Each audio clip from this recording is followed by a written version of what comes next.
Meeting with the Pledge of Allegiance. I pledge allegiance to the flag of the United States of America and to the republic for which it stands, one nation, under God, indivisible, with liberty and justice for all.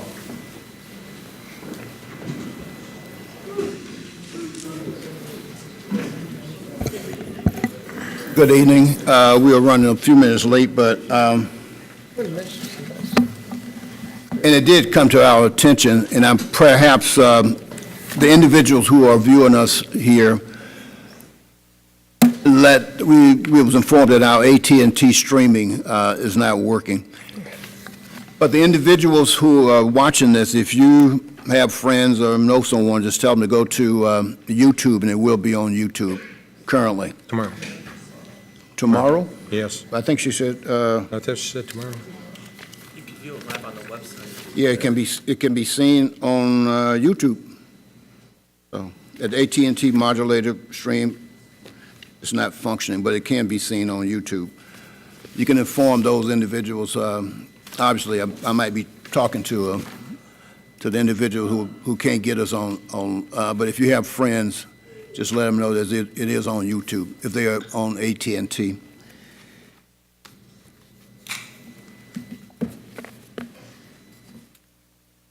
We will now go into a presentation by our city clerk. Oh, there you are. Yes, ma'am. Good evening to the council, the mayor, the city administrator, deputy city administrator this evening, city attorney, and to the residents of the city of Southfield. Tonight I'm going to do a brief presentation in regards to Tuesday's primary election. The city of Southfield, along with other Oakland County communities, experienced a record voter turnout for the statewide primary. In that, there were also some ballot shortages throughout the county. I just wanted to make sure that the residents, along with the council, just understands the city clerk role along with the county clerk role in facilitating elections. The county clerk actually controls the quantity of ballots that we get for state primary elections. No one could have predicted the record voter turnout that we had. The county used a formula that came up short for many communities throughout the Oakland County. They decided not to order ballots for every registered voter as other counties did throughout the state. So the only ballot shortages were actually in Oakland County. Oakland County elected to spend $102,000 instead of an additional $180,000 that would have given every resident a ballot. So in moving forward, we are, the state law stipulates that for general elections that every registered voter will have a printed ballot, so we won't have any issues with that. Furthermore, right now we're looking to come up with an agreement. The county again pays for all of our primary and general election ballots, but coming up with an agreement to be proactive for our primary election in 2020 with our own county commissioner, Nancy Quarles, is on an oversight committee and looking to fix this problem moving forward. So to the Southfield voters, just be assured we will not have any type of issues like this moving forward. And for our election in November, every registered voter per the state law will have a ballot issued out. We will be coming to an agreement. The city clerks, I serve on the board of the Oakland County Clerks Association, and several clerks, 27 clerks have spoken out in many requests that we made to the county clerk for additional ballots that went unheard. So just wanted to talk about that first and just reassure our Southfield voters that every vote will count and that we are looking to remedy the situation for our next primary, which will be August of 2020. So I did want to go over a few things to look at the scope of the city of Southfield. So our unofficial results, our record turnout was at 33.19%, the highest voter turnout we've ever had in a statewide primary in the history of our city. So we had we had approximately 20,092 voters. And to put that in perspective, back 4 years ago, we've had 8,000 more voters that voted in this election from August of 2014. We had a 19% voter turnout in August of 2014. So if you're looking at the numbers, we had roughly 8,000 more ballots cast. So this is what I just said. We see a trending of approximately 14.19% in an increase. Most political scientists will tell you that if you're talking about voter turnout increases, you're always going to go in probably 3 to 5% increases. No one would have ever predicted an increase of this magnitude. Again, there were over 8,000 more ballots that were cast in this primary than a primary just 4 years ago.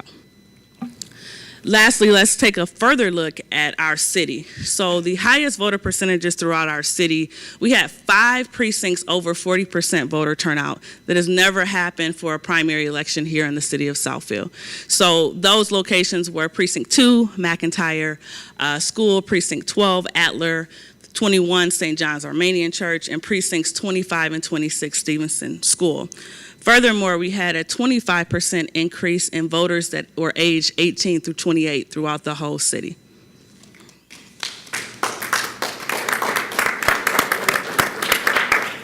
So if we looked at our absentee and how our absentee record was, if we go 2014 versus 2018, we had about 1,340 more absentee ballots cast. And with that, we had a 97% return on all our absentee ballots. And we did receive some of our absentee ballots later after election date. We know those are not counted, but all those that came into the mail, we had 100% rate of turning in absentee ballots, even though we had some late returns. So everyone that had an absentee ballot returned it. So just moving forward, we do have our future election, which we are projecting is going to be a voter turnout.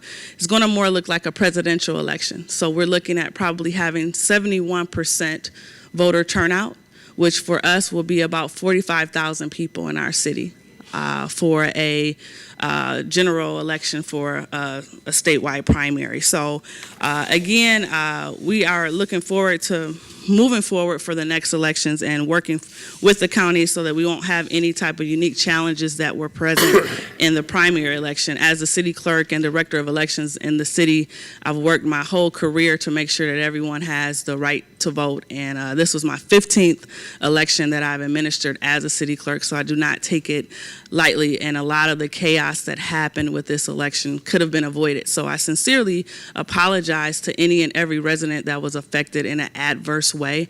We are moving forward. The county commissioners have formed an ad hoc committee to look at the issues that we had on election day throughout the county. It was not a Southfield specific item, and any resident, I've talked to quite a few residents, just know that all your issues and concerns are being addressed in a factual and a quick manner so that we can alleviate any problems that we had. Thank you. Mr. Chairman. Mr. Fakasi. Mr. Chairman, I'd just like to thank our clerk and everybody that worked in this election, because to have that kind of turnout, I know it took a lot of work on your behalf. So congratulations to all. Thank you. Mr. Frazier. Just a curious question. Of the absentee ballots, do you have any idea how many were military ballots? We had 6 military 6? ballots that were all returned. Yes, sir. Huh. That seems very few. That's what we had. Oh, well, yeah. You can't count those that didn't ask for them. They'll ask, again, most people will be absent from a primary, and then they'll vote in a general. Not a good idea, but that's what some people do. Thank you. Mr. Brightwell, Mr. Cruz. Yep. Just want to thank Madam Clerk for the update today. Again, I think at least my experience was very seamless at my polling location, even though I know we had the shortages going on. You certainly did everything in your control to make sure that Southfield residents were served properly. I just had one curious question in terms of voting tabulation. When the ballots are in, is there a rule of thumb in terms of when you count the absentee ballots versus the day of election ballots? Do they go in first, last, No. in They're between, all or- in ballot order number by precinct. So you generally will have groups. So we have 36 precincts in the city. So with our smaller elections, we'll have 4 to 8 groups. So a counting group may count ballot precincts 1 through 4, 5 through 8, and so on throughout the city. And then those are tabulated throughout the day on election day. So even if you turn, if you turn your ballot in at 7 o'clock at night, you're going to be in the last section of getting your vote tallied. But the rest of them are just in ballot number order by precinct, how they tabulate them. All right, cool. Thank you. Mr. Cyber? I just wanted to congratulate the clerk. I think a lot of this was beyond her control. She did her best to manage the ballot shortage. And, it was very obvious if you were here every day at City Hall for 2 weeks before the election. I have never seen so many people coming in to either get an absentee ballot or return one. Last 2 weeks, there was a steady stream here, and perhaps the county clerk should have known that with the the politically charged climate we're in, that more people were showing up and taking primary much more seriously than in years past. I think Sharika did a great job, so. I agree. You did a magnificent job, and I just have one question, and then I have another. You said that 99% of the absentee were returned, or? So you have to turn in your absentee ballot by 8 p.m. So if your absentee ballot wasn't received. So we were at 97% of all AV ballots were received by 8 p.m., but we get ballots in the mail after the deadline, which can't be counted. But if you counted those ballots, we were at 99% return rate for our absentee ballots. That's never happened in the cities. Normally, you're roughly in between 80 to 90%. Okay, great. So great. I do want to thank my staff. We were here for 22 hours, most of us, to ensure that everything was counted. I want to thank our deputy city administrator who really helped out, our Parks and Recs department, our code enforcement. Everyone was here to have all hands on deck, and I appreciate that, and we worked through the challenges. Thank you. I'm glad you, I was going to mention too that I was aware that our city employees chipped in and took in, to help you out and do whatever they can, did whatever they could to assist you. So I want to give Ms. Hawkins and her staff a round of applause. It was very challenging, and you pulled through it. Mr. Mandelbaum? Sorry, just because the primary gets tricky with only voting in one particular party, I know that there's usually a higher amount of spoiled ballots. Do you know approximately how many spoiled ballots we had in Southfield? I don't know that yet. We're working on those numbers. As indicated up there, everything is unofficial. Once we certify our election results through the county, which will be done by next Tuesday, I'll have a better number of that. But looking at some rough numbers, we had roughly in between 300 to 500 spoiled ballots in the city. Okay, thank you. Okay, thank you. And this report is excellent, and it's very beneficial to our residents and to staff for that type of information. We will now move into minutes. Mr. President, Mr. Frazier. I move that we approve the regular meeting minutes of July the 23rd, 2018. Support. Moved by Mr. Frazier, supported by Mr. Cruz, that we approve the regular meeting minutes of July 23. All in favor? Aye. Opposed? The minutes are approved. We will now go into the consent agenda items. And I will reiterate that the individuals who are able to see us on cable, please go into, you can go, I will just give a very brief overview, and I will stop because of the,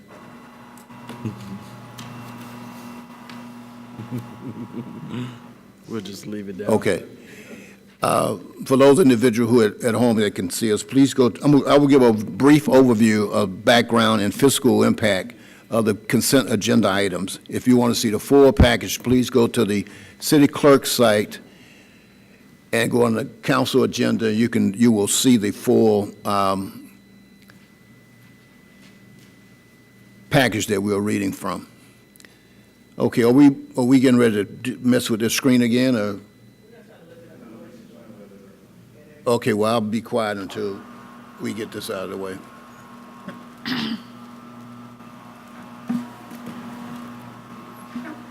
Lisa told me she was going to shut the power down. So that thing wouldn't work.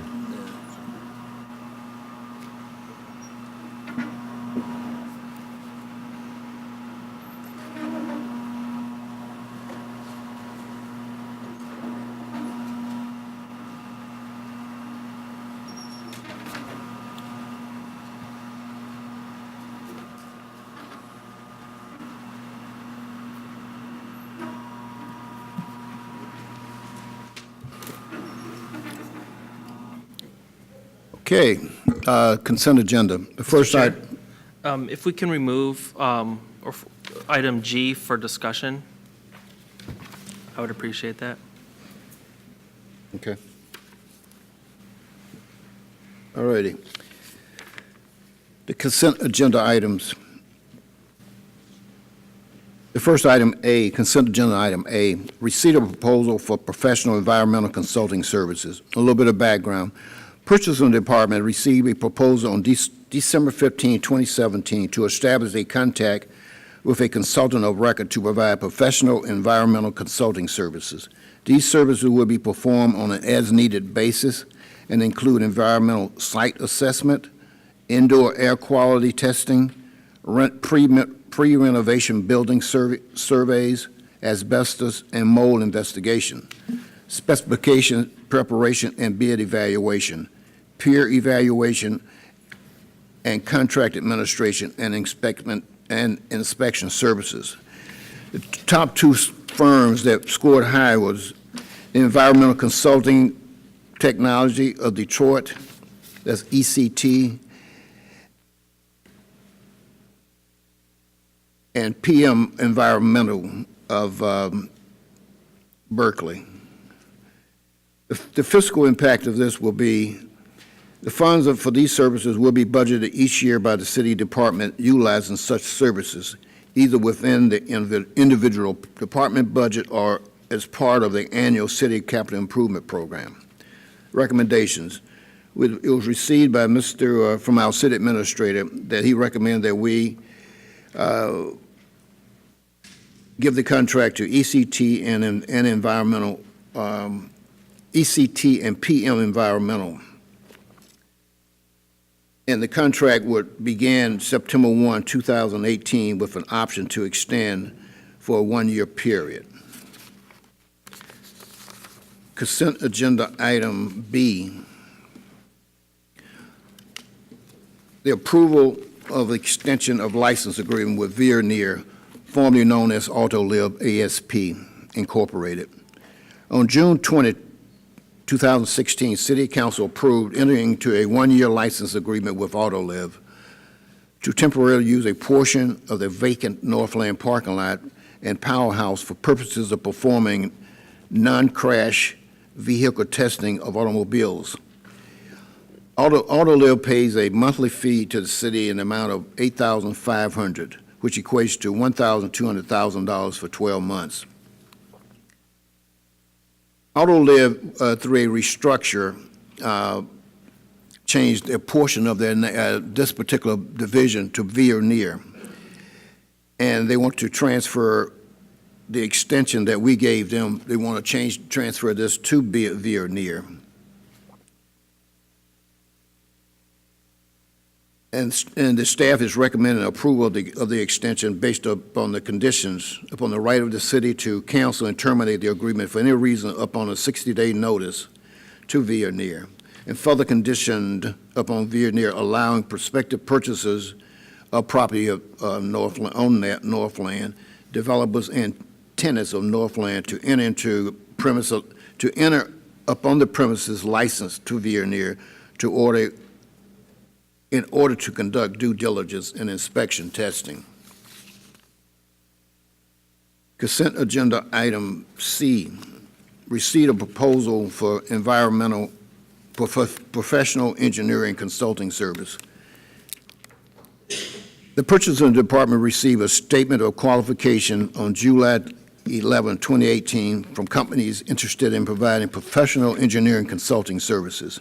9 responses were received and evaluated by representatives from purchasing, engineering, and public works. And this evaluation focused on the following criteria.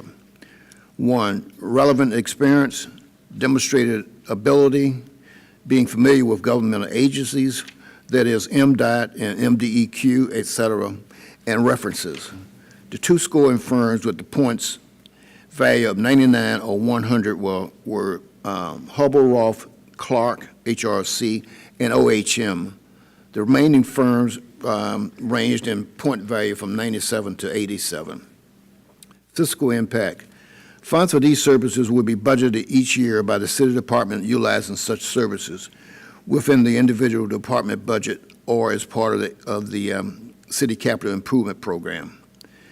It is recommended by our city administrator, Mr. Zorn, it is recommended that the city council adopt the attached resolution which authorized the mayor and city clerk to sign contracts with Hubble, Roth, and Clark Incorporated of Bloomfield Hills and OHM Advisors of Livonia. The terms of the proposed contract for the selected firm is 5 years effective September 1, 2018, with an option to renew for 2 additional 2-year periods. Consent agenda item D. Budget adjustment and bid for the purchase of a new production server. In December 2013, Council approved the purchase of a video production server as part of our Stage 1 equipment upgrade process.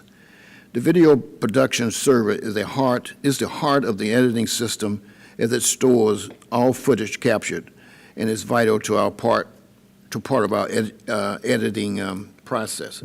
This is with our cable department. Recently, we have been experiencing severe problems with the server, and it has reached the end-of-life status, and we would like to have it replaced. The purchase of the new server with double storage is estimated to be $45,000 with trade-in.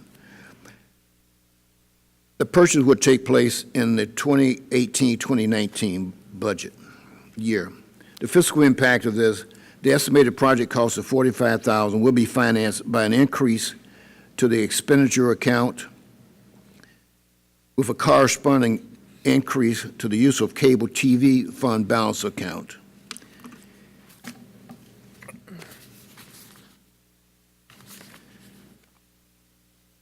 Consent agenda item E, dedicated telephone circuits for downtown police station, for the downtown police substation. The city currently uses 2 AT&T dedicated circuits to provide data connectivity to the downtown police substation. These circuits are out of contract, and the combined monthly cost of the circuit is $5,980. It is proposed that the city replace these circuits with a more reasonably priced data circuit contract from AT&T for a cost of $696 per month.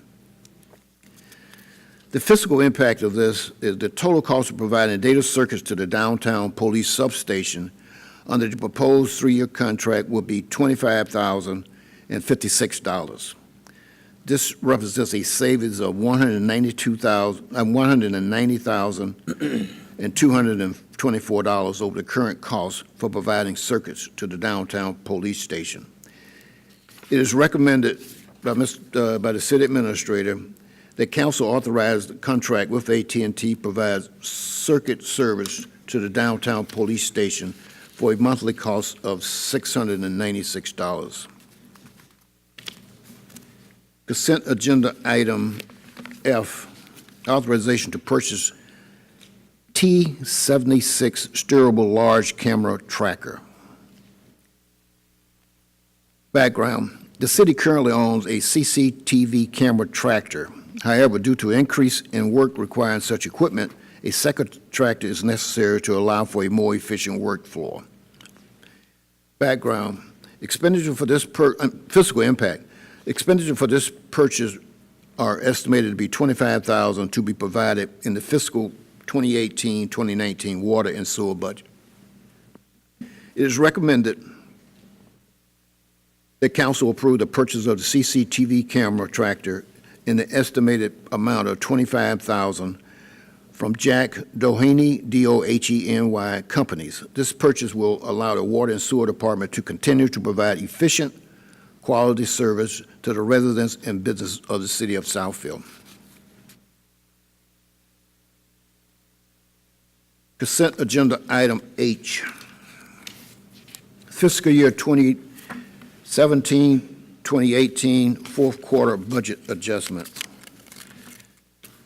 As the fiscal services group work toward closing the fiscal year 2017-2018, we have received all department budgets and are recommending the below adjustment to the City Council 2017-2018 adopted budget. This adjustment uses approximately $1.4 million of general fund unassigned balance and approximately $14,000 of auto theft fund restricted fund balance. Fiscal impact. Item 1 is to recognize additional revenue and use fund balance in the auto theft fund. Item 2 is to adjust for additional overtime costs incurred by the fire department. Item 1, a little more detail, $1,393 to the auto theft grant revenue account, $13,761 to the use of restricted fund balance account, with a corresponding $15,000 increase, with a corresponding increase of $15,154 in the various department accounts within the general fund. Item number 2, $1,375,200 of the fire department various personnel expenditures with a corresponding increase to the use of undesignated fund balance. The recommendation is, it is recommended to the council that the council adopt the attached resolution labeled Fiscal Year 2017-2018 Fourth Quarter Budget Adjustment.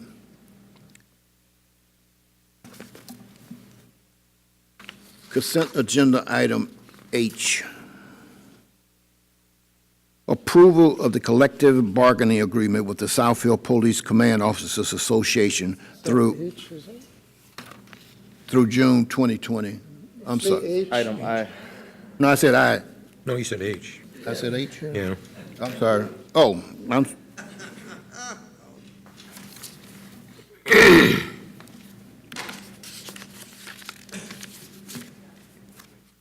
Oh. That was H. H was the, Yeah, you did that. I did H. Yeah, So I'm on I. yeah. I'm on I.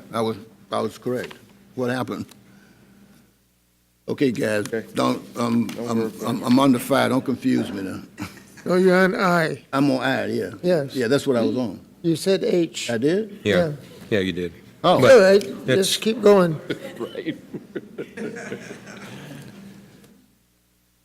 here we go. All right, starting all over again. All right, consent agenda item I.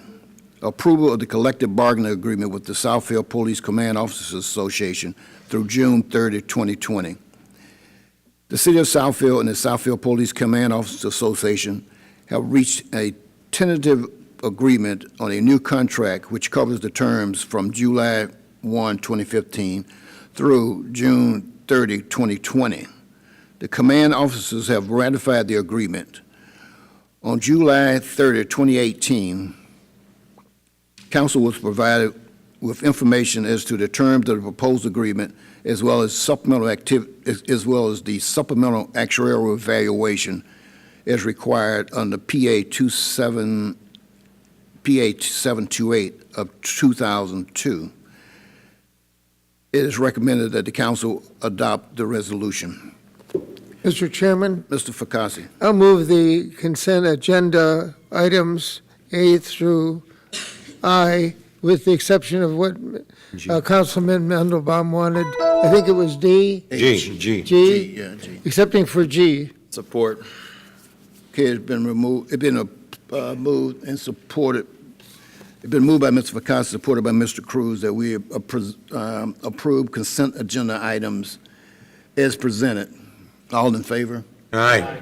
Opposed? Okay. All right, we will go back to consent agenda item G. That item is a receipt of bid on the printing the Parks and Recreation Activities Guide. Beginning in 2003, Community Relations and Parks and Recreation Department combined the former Southfielder newsletter with the Park and Recreation Activities booklet into the Southfield Living newsletter in an effort to reduce printing and postage costs.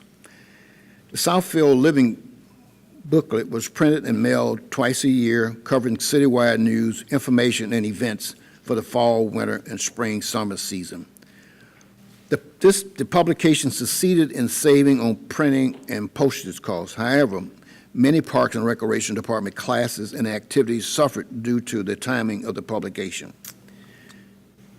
The administration has approved the department to produce its own activities guide and will be published 3 times a year, the fall, the winter, and summer, and mailed to all residents' addresses within the Southfield. This timing will allow the classes and sessions to be adequately advertised and will give the department the ability to showcase current and upcoming special events and programs, allowing for optimal community reach. On July 18, 2018, 3 acceptable bid responses were received, and the low bid was from Pioneer Group of Big Rapids, Michigan, for a total cost with mailing of $27,854. 36,000 issues will be printed and distributed to every residential mailing address in the city and made available at the city offices. The fiscal impact of this will be the requested authorization remains within the 2018-2019 fiscal budgets. Funds are available on this item in the amount of $27,854. That is the consent agenda item open for discussion. Mr. Mandelbaum. So my issue is not with, it's not, I agree that they need to do 3 mailings. I think we may get better participation, as we're saying that things suffered. And the costs, I did a cost analysis from when we did it with the Southfield Living, and the costs are minimal. Part of my concern is, number one, the Southfield Living newsletter booklet went to every mailing address in the city, and we printed 42,000. Here it says we're only going to be sending them to residents, and we're printing 36,000. So did we not have a good turnout from the business community as using our Parks and Recs activity? I would assume that there were people here who would use some of the classes, some of the services that the Parks and Rec department had. So I don't know why they're being excluded. And then the second part of that question is when you take out the Parks and Rec activity guide as part of the Southfield Living newsletter, you get 19 pages based on the last issue that was given out. Out of those 19 pages, which include a cover and a back, 7 of those pages were our water quality report. So we're looking at, would we continue sending out something? We have to send out the water quality report. What else will we be putting out as part of the Southfield Living, or will that go away?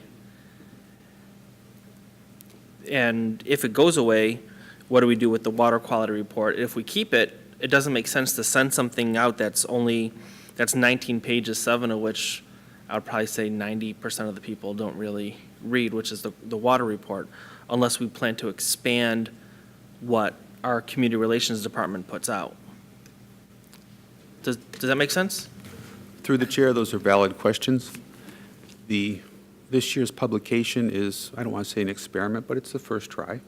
We're certainly going to gauge our business. Is your John, mic is your on? mic on? It is. Okay. There. We will certainly gauge the effects of these publication, and as far as including businesses, that's certainly something we'll look into for future publications. This year it's already set, but for the future that makes sense. Then we can gauge what difference that makes. Send it out first to the residents. Next year we include the businesses. Is there a difference? That would be a good point to see. regarding the Southfield Living, whether it will expand or eventually have to be combined to time with one or two of the recreation, I don't know that right now. As I say, this is a trial. We try it this year, we see what happens. Maybe next year we're going to say, gee, we really did not get the business, and we're going to put it right back with the Southfield Living. So some of those questions can't really be answered until we've at least given it a try this time. Okay, Thank you. thank you. Mr. Chairman, Mr. Fakasi? the product that goes out today, I think, is a good product and helps the community know what's going on. There's some stories in it, a little background about staff people and what they do, and I think years ago there used to be more details, something like the staff person of the year and whoever. But the water, I would really be concerned if we took that out, and it would not be given to everybody, because we've seen the results when people are aware of water since the Flint situation, and I look at that each and every time it comes out, because I'm interested to see when they checked it and what they found and what they didn't find. And if you had a business here and had a lot of employees, you'd like to know when they're at the drinking fountain what they're drinking. Mr. Chair, Ms. Morris? I'd like to make a motion that we approve consent agenda item G. Support. Moved by Ms. Morris, supported by Mr. Frazier, that we approve consent agenda item G. All in favor? Aye. Opposed? It is approved. Clarification, was that for the water report to be in it or out of Yeah, it? it's here. It is written. Yeah, it is. I'm for it. John, just from, is there a state requirement that we put that water report in there? That's what I thought, that there's a requirement, you had to publish that. We have to publish that. You're Right, so okay. All right. We have no public hearing, we have no site plan, we will go straight into communications. Ms. Constance Bell, you will have 3 minutes. Good evening. Good evening. My name is Constance Bell. I reside at 24637 Pembroke Drive, which is Lockmore subdivision. Some of my neighbors are behind me. Life, liberty, and the pursuit of happiness is a well-known phrase in the United States Declaration of Independence. And unfortunately, we have 3 very unhappy homeowners who have created where we just don't get any peace.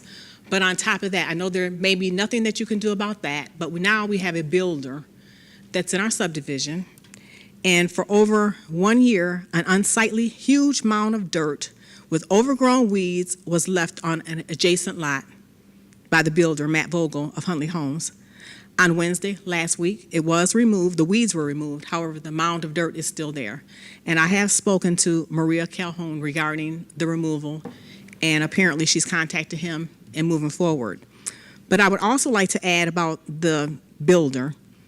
It has to be a way that the city of Southfield can work along with Lockmore Association in the future as far as the builder is concerned. There are certain things when we have spoken to the city of Southfield, he has adhered to the policies or the codes by the city of Southfield. However, within our subdivision, our bylaws, he has violated that. To this day, prior to commencement, he was supposed to pay us $2,000, which we've never received. He has also come in, and our houses, I don't know if you've ever seen Lockmore subdivision, beautiful subdivision when you go past it. But unfortunately, there's so many things that are happening within it. The builder, he leaves trash. He, again, he has not adhered to our bylaws, and it has to be a way that together we can make sure that this is a good experience for everyone. I wanted to say that also there's small things that we're told to do by code enforcement, like put donuts into the detention pond for the mosquitoes. However, this big, huge mound has remained there for a year. And there's so many other things that the builder has not done. I know the house has been under construction for about 2 years. Our limit is 12 months. I'm looking at my notes. And since the original developer defaulted, then we are the ones that he needs to come to present the plans and also be the ones that accept this builder. There are currently 10 other lots that need to be built on. However, again, we feel slighted because we are the ones who pay the taxes, approximately $150,000 dollars per year, and this builder comes from the outside and does not have an agreement with us. We haven't received one penny, but he comes in with the large trucks, damaging our roads, and we have no dialogue with him because he gets the permit from the code, well, from building department. So we want to know, how do we handle this? We need help. We want to work together with the city of Southfield. Okay. And I do have pictures if you have a chance to see how the dirt looks, the amount of dirt and the debris. Okay. Thank you. Have you been in touch with code enforcement? Yes, I just spoke to her last week, but Okay. as I said, it remained there for over a year. Okay, okay, all right. Yes, ma'am. Thank you. Thank you. Okay. The next person we recognize is Ms. Pamela Gerald.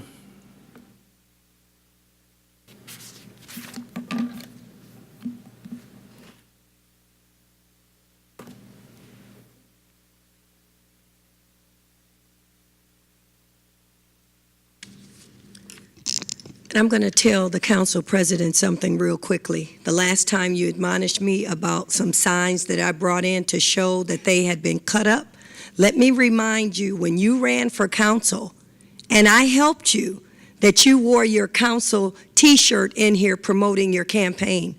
So I'm going to tell you to back off a little bit, because if you keep coming this way, you're going to get exactly what you want. And that's a fight. Okay. I want to make my point tonight, and I want to give the audience some Pam facts. And you know who I am. I've been your independent voice for over 30 years. The city administrator is conducting himself as an emergency manager. And after this, I'm going to constantly refer to the city administrator as the emergency manager. We have 6 other unions in this city that the emergency manager has failed to reach a contract, a fair and appropriate contract. We have employees in this city that are working without a contract. That is one thing, and that's very important. At the July 23rd meeting, the emergency manager made a false statement and said that our police chief had submitted a resignation. That is not true. Even with all the publicity about him possibly leaving, there has not been a resignation submitted that I'm aware of, and I want him to prove it and show it prior to July 23rd.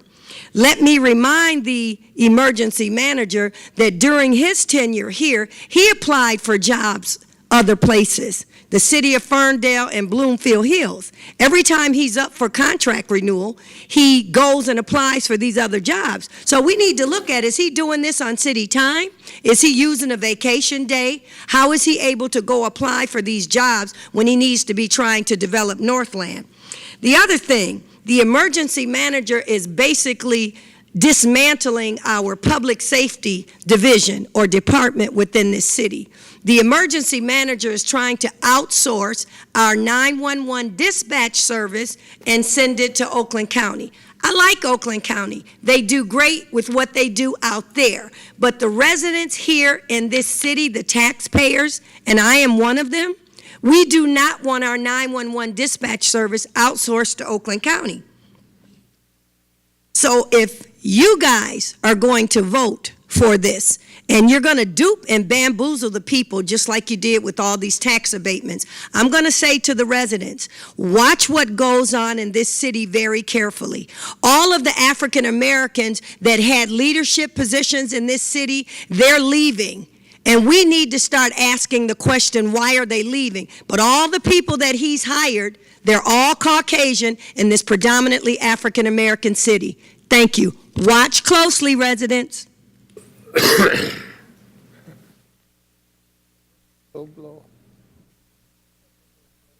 It's not right either. That's not even right. With respect to the removal of the sign last week, it came to my attention, this is a polling place, and that's why that requested that sign be removed. But you have your T-shirt in this ran for office. Times changed, that was 3-4 years ago. Just the faces. All right, the next person to be recognized will be Mr. Mullen. Good evening. My name is Gerard Mullen, Southfield Citizens Oversight Committee, Post Office Box 155, Southfield, Michigan, 48037. Tonight, I'd like to talk about Section 5.8. Section 5.8 in the Southfield City Charter. 5.8 is entitled Powers and Duties of the Treasurer. I have a problem with the last sentence in Section 5.8, sentence E, which states that the treasurer is required to perform such duties as may be prescribed by this council and or by this mayor. This would be somewhat okay if the Southfield treasurer was a staff treasurer selected by this council, like in Lathrop Village, that pearl of a city. But in Southfield, the selection process for the treasurer is different, much different than Lathrop Village. In Southfield, the treasurer is selected by an election by the voters, folks like you and me. And therefore, the voters are the treasurer's boss, and not the council nor the mayor. In a word, the Southfield treasurer is independent of this council and independent of this mayor. For example, if the city treasurer wants to take a 6-month vacation in Europe, or if he just wants to goof off at home instead of going to work, he can. And the council, this council, can't, nor this mayor, do anything about it at all. Zilch, nada, nothing at all. Because the treasurer, the Southfield treasurer, is not accountable to this council nor to this mayor, but only to the voters, the Southfield voters who put him into office. The voters are the treasurer's only real boss and the only folks who can hire him via an election and the only folks who can fire him via recall election. So you folks on the other side of this lectern are powerless. Yes, powerless in spite of what the charter might say when it comes to control over the city treasurer. And we the people, the voters on this side of the lectern, we are all powerful. Yes, all powerful. And to reflect this reality, sentence E of section 5.8 needs to be deleted from this charter, from this city charter, from the Southfield City Charter. Thank you. Thank you. Mr. President, Mr. Frazier. normally I don't make any kind of response because this is the public's right to come and speak at the microphone. But there's a saying that says, for the right to criticize government, you have the responsibility of knowing what you're talking about. Now, you can't have it both ways. You come to the microphone and criticize us because we're not following the charter. And in this situation, we are following the charter, and you're criticizing us. You can't have it both ways. So pick one way or the other. Thank you. Okay. Next person we recognize would be Mr. Hill.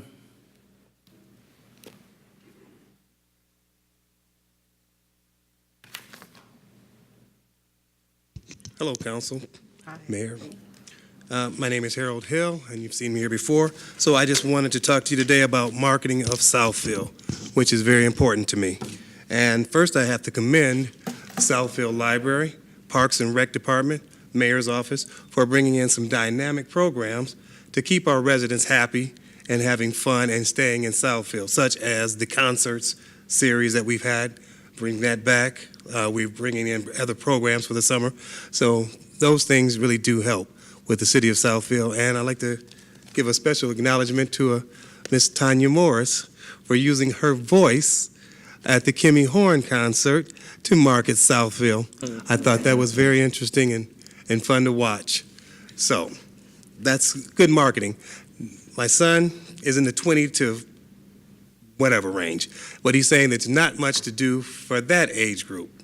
So if we can come up with marketing programs for that age group, the 22 to 40-year-olds, you'll see our tax base increase exponentially, because that's the growing group right there that's raising the families.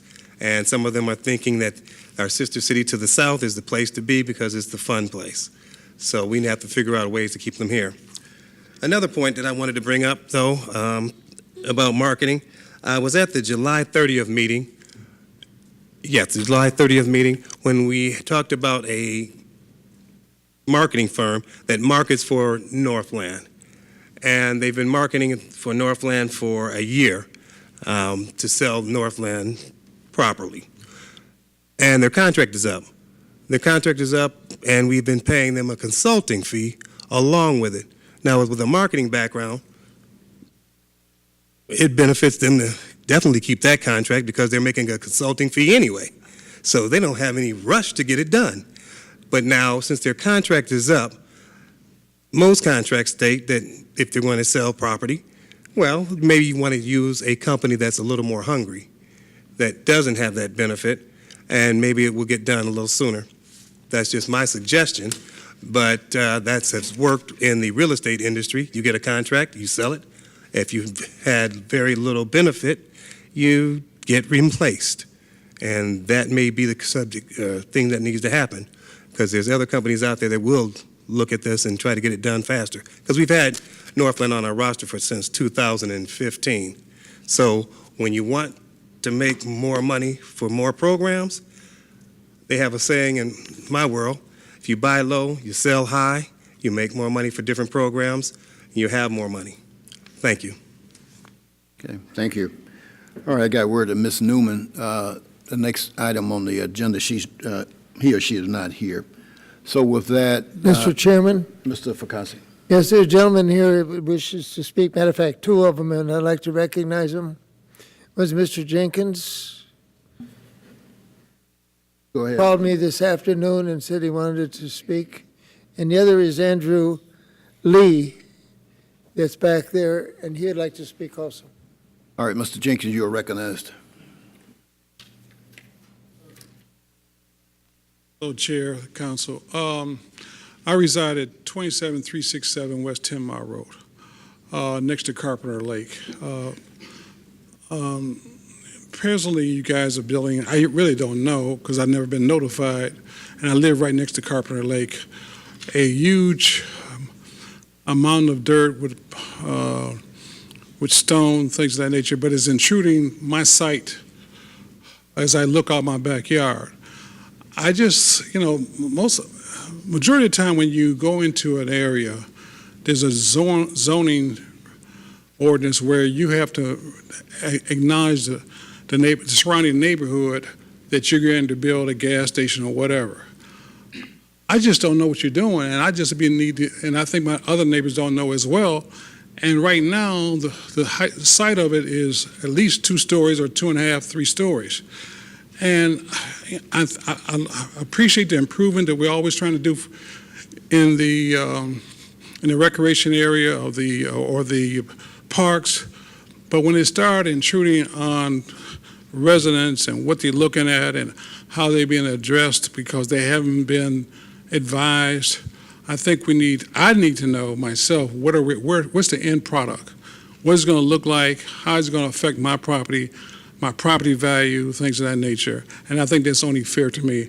And I've been a long-time resident of the city of Southfield, okay? So I would appreciate what's the outlook and how high are you going to go? Your lake's 2 stories, 2.5 stories. Right next to my fence I live at 10, I'll give you my address, but it's at the corner of 10 Mile and Inkster. I think I have a nice property. It's been as well kept.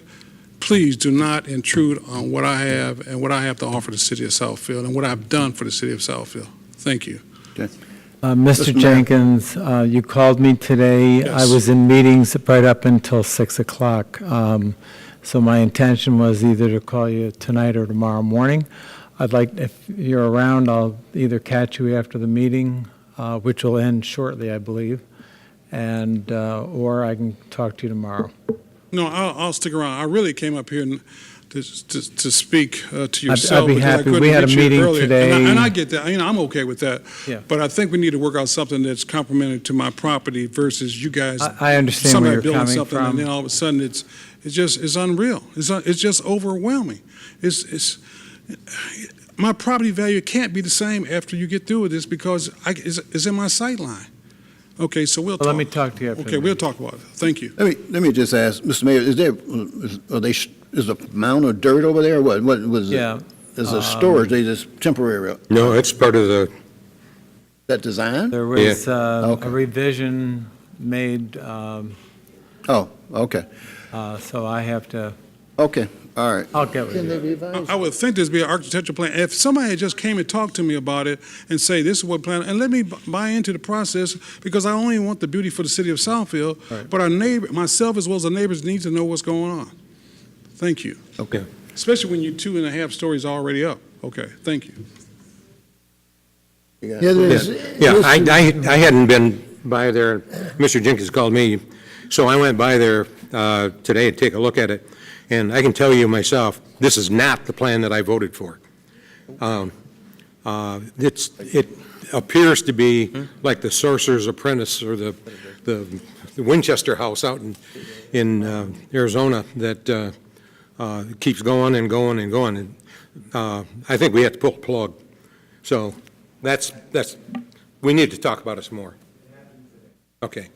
Mr. Facasa. Yeah, Mr. Andrew Lee, he has 3 minutes, I understand. 3 minutes, yes. Everyone, my name is Andrew Lee. I live at 24677 Pembroke, and I've had numerous problems concerning my brand new home with the builder and Southfield. I really trying to get the occupancy, and I keep getting problems with it. Miss Noreen, she's giving me a lot of problems trying to get this occupancy. And Southfield, at my home, Southfield, Miss Noreen asked the builder to cut down all these trees in the back of my home. And they're still there. And this was in January. I moved in February, and I still can't get this occupancy because of the trees and then the landscape. My home and the home next door to me, we were told that we had to get sprinkler systems and sod, and the home that's next door to me, she doesn't have either one of those, and she has her occupancy, and I'm going through a whole lot, and I'm just trying to find out where do I go with Southfield, trying to comply to everything that they've asked of me, and I'm still not getting nothing done yet. Oh, wow. Just wanted to bring it to your attention, and hopefully something can be done about it. Mr. Chairman, I'd like to have that go to the administrator and follow through on it. You check with him. Mr. Lee, give your name and address to the administrator, and they will follow up with you on it. Give it to the clerk, and she'll give it to the administrator. Thank you. All right. All right. 24677 Pembroke. All right. All right. We will now, I will entertain a motion to go into closed session. You going to do the council portion? Okay, all right. Council, Mr. Mandelbaum. Good evening, everyone. I just want to remind you, as the summer's winding down, that school will be starting soon. As we encourage more walkability, to please be mindful of those students who are walking to school, biking to school. Please watch your driving habits, make sure you obey proper speed limits, as well as the signs that we have to encourage you to drive safely. Tomorrow here in the pavilion from 12 to 6, we'll have a blood drive from the Red Cross. They currently there's a shortage of blood as people go on vacation. Their donations are down, so they encourage everyone to come out. Also, as the summer winds down, this Saturday is the last day for open swim at our public pool, so make sure that while the weather is still hot, hopefully it won't rain too much later this week, but you take advantage of the municipal pool. On August 22nd, from 6 to 8, we have our Senior Appreciation Night at the Berg, which is always a big success for those who are 50 and above. And then the last ones are a couple questions I have through the chair to the Deputy City Administrator. We're doing some ADA work or fixing some concrete along the municipal campus near the Miracle League Field and by the library. We're doing some work. I've noticed that in the ramps that they're adding to some of the sidewalks from the parking lot, they're not adding the red bumps or the normal red strip that we see for the ramps. Is there a reason that we don't need those, or is it just some other reason that we don't have those added to those ramps? Do you know? I will check with our engineering firm that's overseeing that project and find out what the situation is. I'll report back to council. Okay, thank you. And also, I'd like to, I guess through to Councilman Frazier from the legislative committee standpoint, we have a speaker who is constantly questioning some of the things in our charter. I know that we've talked about having a charter commission, one of those. I was wondering, I know that it was going to be discussed in the legislative committee. The legislative committee is going to take a look at in this coming meeting. We're going to take a look at the charter and see, because several years ago, I think it was 9 years ago or 10 years ago, there was a charter committee that went all the way through the charter and suggested some changes. A lot of those changes were superseded by the state, but we're going to go through all of those recommendations that committee made to find out, is there any that were overlooked and should go on the ballot. So we'll be doing that. Okay, thank you. And then my last comment is another speaker came up, Mr. Hill, mentioned that about marketing the city and his son who's in the 20 to 40 range and there's not much to do in the city. I'm in that same range. Feel free to have your son reach out to me and we'll see what we can come up with to try and make things more appealing to those in that age range. Other than that, thank you everyone for coming out, for watching, and have a good evening. Thank you. Mr. Chairman. Mr. Fakasi. Yeah, Mr. Chairman, I was going to my mailbox a couple of weeks ago, and I was out of town this last week and couldn't bring it in. But, if this thing continues when the marijuana thing passes or don't, I mean, I oppose it, and I hope that we do not pass it. But this thing was in my driveway, and there's still some marijuana in it. And you think that some young teenager that walking to school is going to pick it up.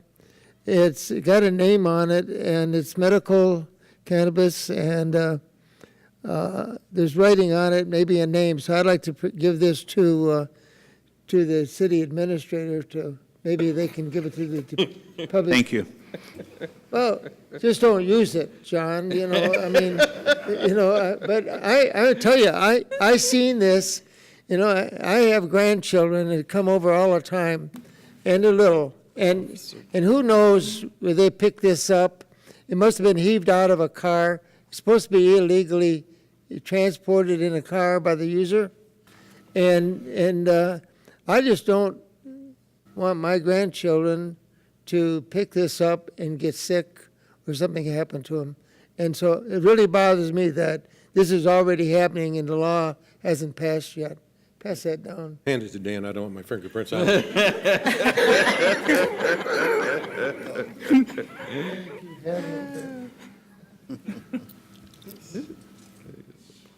John, maybe you can give it to the police. There's a name on it, and that's what. Is that it, Mr. Fakasi? Yes. Okay, thank you. Mr. Cruz? Yeah, real briefly, I do just want to, it was already mentioned, but the concert this past weekend, for those who weren't able to make it there, you really missed a treat.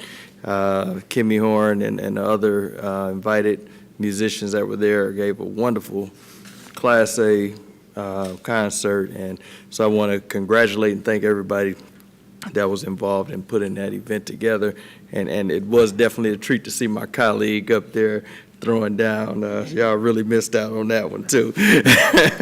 But so I'm looking forward to seeing that and other events like that again here in the city, because it was just really a wonderful time. Secondly, I had the opportunity to participate today in the annual golf outing for the Friends of Southfield Police.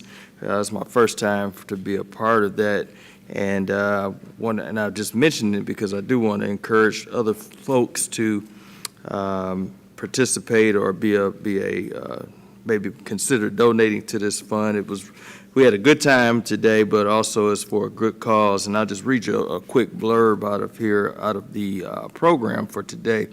But the Friends of Southfield Police Department is a non-profit, all-volunteer organization relying on contributions from donors in the community.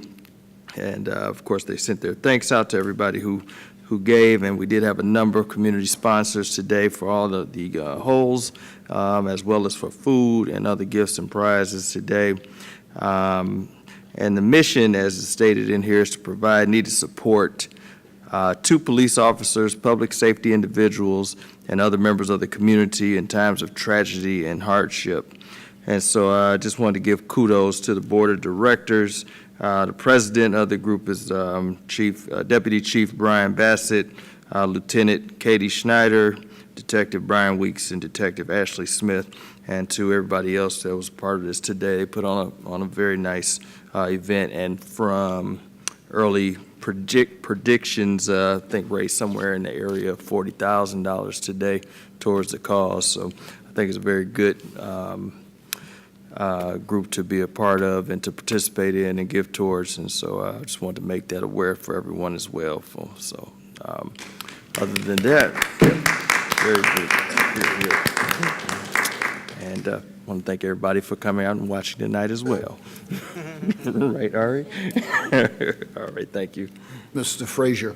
Yes, this afternoon I heard an interview on the radio, and it was from Kent County, and it had to do with recycling. There's a serious problem with recycling. At least it's bared its teeth in Kent County. They used to send the recycling, after they sorted it, like our sorting center does, they sent the paper and the cardboard to China. China no longer will purchase the paper, and so now it's backing up, and they're now starting to send recycling to landfills. And I want to just mention this so that we can maybe get ahead of the curve. If there's a problem that's on the horizon that's coming toward us, maybe we need to find out what we're going to do. So we need to check with our folks. And we're going to increase the tipping fee, which comes directly back to us because they're hauling the recycling for us. So something needs to be looked at so we don't get surprised. Thank you, sir. I will be contacting ROSSOC on that. Okay, and that's it for me. Chair, I too went to the Friends of Southfield Police dinner tonight, and it was a wonderful event. I didn't get a chance to golf, but ditto on what everything Councilman Cruz said. It's a wonderful organization, and I encourage people to participate as well as donate if they can. But I also wanted to circle back to the mayor on our trash pickup, and just wondering if you could give us a status update on what's happening with that? We continue to get complaints. We continue to log them.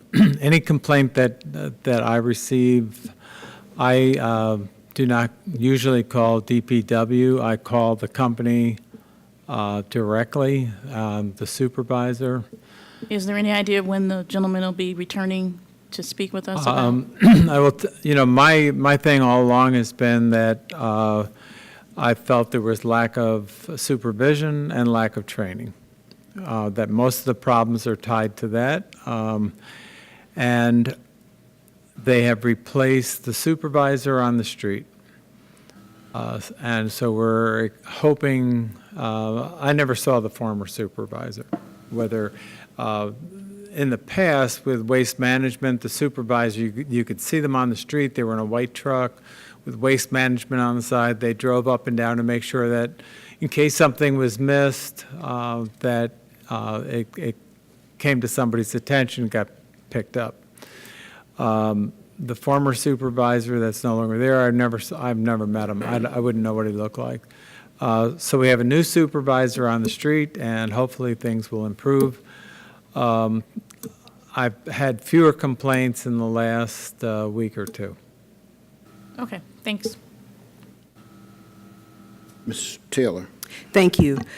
Through the chair, I had mentioned before that I was concerned about personnel. We have several key positions that are vacant, and I'd like to have a conversation, the whole council, where we talk about the future of Southfield. The key positions that are vacant are ones that we really need in order to do the other hiring in the city, because they play a key role in helping us to come up with the job descriptions, as well as making sure that everything is legal within the contracts and things that we draft.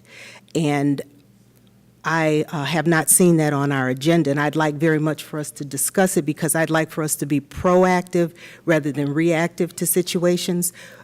Key personnel, people that are leaving and are going to be replaced, we need to make sure that we have the right contract information, the right job description, and we've talked about this on several levels, but with the new contracts being renewed, our retirees we have a nice backlog of retirees, so the city of Southfield will be changing, and I think we, the council, want to get out in front of that, so we need to make plans to see how we can do that and be more proactive than to be reactive after someone has made an announcement that they're leaving. So we have lots of retirees coming up that we really need to take a look at. So can we put that on the agenda so that we can at least discuss it as a council, maybe with our city administrator, what our plans are, with our mayor, what our plans are? We can, that's part of succession planning, and I know the city's been, for numerous reasons, things have not flowed like they should have, and we have two things that are in the mill right now, the entire staffing for the whole city, the entire wage study for the whole city. But I will make sure that we talk real soon with the city administrator and the appropriate council members, whole council, where we are in the steps of replacing these immediate people who are leaving. So we can get that on the board with respect to where we are in that replacement process. Right, because the questions that we had, that I have, are what is the key roles in the city? What jobs do we just need that we cannot do without? And what kind of succession planning do we have for those? We have not identified the key positions. Can we do without a city administrator? Can we do without a city attorney? Those we have not discussed at all. To my knowledge, if someone asked, what are our key positions, what job in the city right now that you cannot do without, that the city cannot function without, and I don't think we have the answers for that. So that's why I'm bringing this up. Well, we'll have that discussion. I think, Okay. as I indicated, Southfield went through a turbulent period of time, and a lot of things fell off the best practices list, but we will sit down and talk about these key Okay. positions that are coming up. Okay. And we'll get that done. Thank you. Mr. Cruz. Mr. Braver, I just wanted to dovetail on Councilwoman Taylor's position and just say, again, I also feel the same way, especially I don't want us to get to a point where we get one or two resumes slid in front of us one day, and this is it, that we have to choose from, that we do have at least an opportunity to talk about what the ideal candidate would look like from a council perspective before the hiring entities move forward. I believe ones, whether it be Mr. Zorn, whether it be Mayor Cyber, whatever the case may be, but that they know kind of the feeling of what the overall council is for these positions as they go through that process. So, again, I know we're not the hiring entity per se, but we should have a strong voice in the type of candidates that we want to see put before us before we ultimately have to make a final vote. Okay. I could add something to that. As far as the city attorney goes, the job has been posted, the posting closed. We have interviews scheduled for later this month with a couple of very outstanding, well-experienced candidates in municipal law, which is critical. So that is underway. And we'll have a recommendation to council probably by the end of the month. Thank you. Yes, ma'am, go ahead. I just wanted to congratulate our city attorney. Tonight's her last meeting. So I want to congratulate Sue Ward for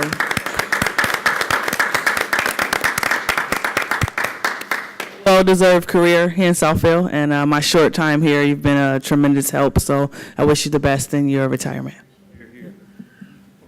Okay, with respect to the council comment section, I want to just thank the entire city and our staff for the work they did with the Kimmy Horn. I was here both days.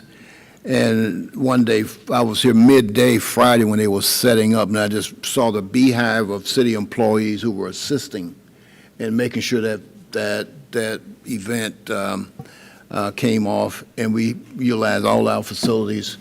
We stored stuff here in the building, and it was just a beehive of positive activity.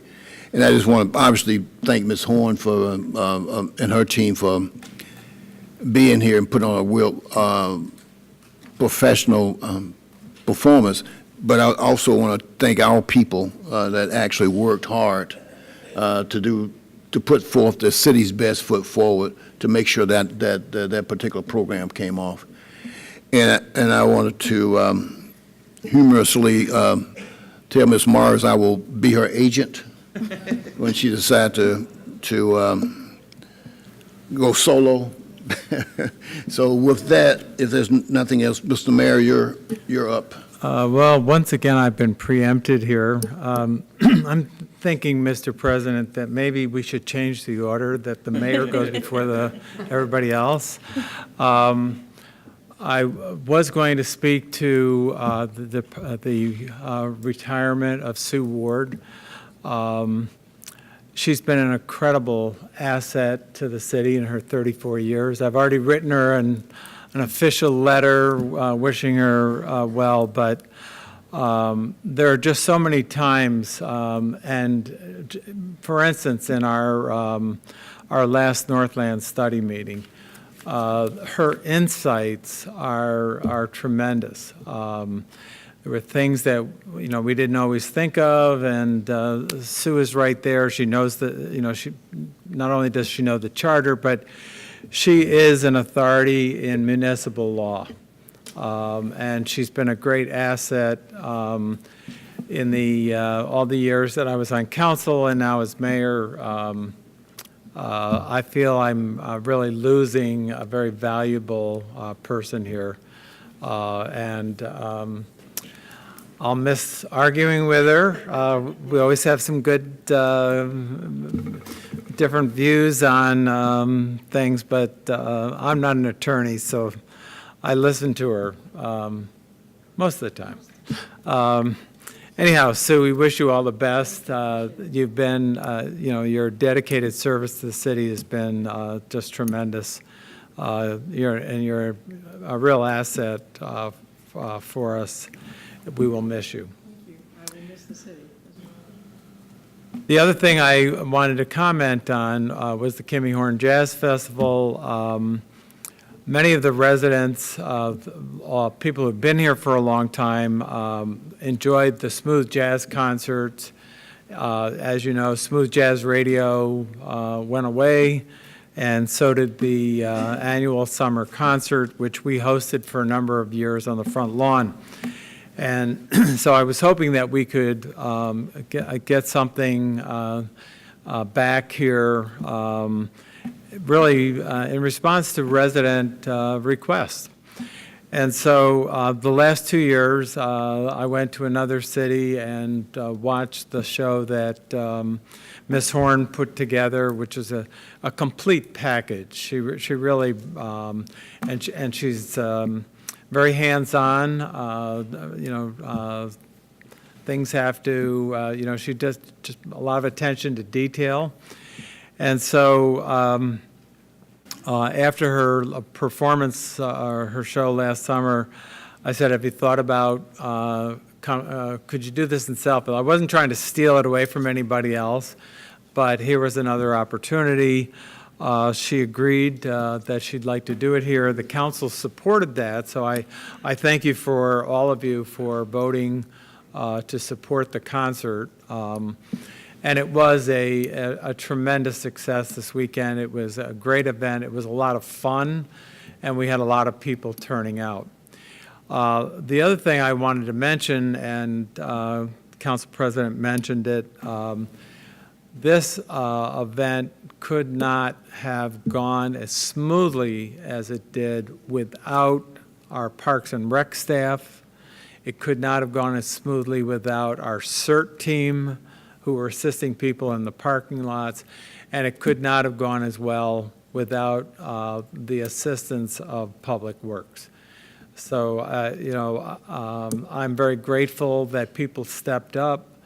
I also want to mention the Public Art Commission was there, and all the volunteers, particularly the Delta Sigma Theta sorority that I put a call into, who came out in numbers to support the event. Our Chamber of Commerce, as well as Martin Luther King Task Force, and then the ladies that work in my office, who did a lot of the coordination for the vendors. This months of planning, as you can imagine, went into this event, and I don't think anything went wrong. I think a few things doing it the first time we're going to tweak for next time, but we will be coming back before council with a proposal to have another jazz festival next summer. So, again, thank you, and I was glad that you all showed up. Talking to each one of you, I know you had a great time, so thanks. Administration? The administration has nothing to add. Thank you. Okay. Madam Attorney? We just have the closed session at the conclusion of the meeting. Okay. All righty. Well, let me just go ahead. Mr. Treasurer, you're here?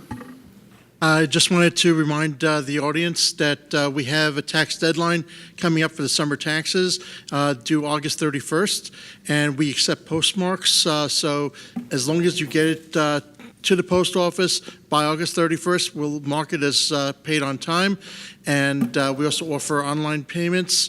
And we also have a 24-hour drop box at City Hall. So please, if anyone needs any assistance with it, our telephone number is area code 248-796-5200, or you can look up taxes.cityofsouthfield.com online for information on that. I also wanted to echo my farewells to Ms. Ward for her dedication and many years of service to the city.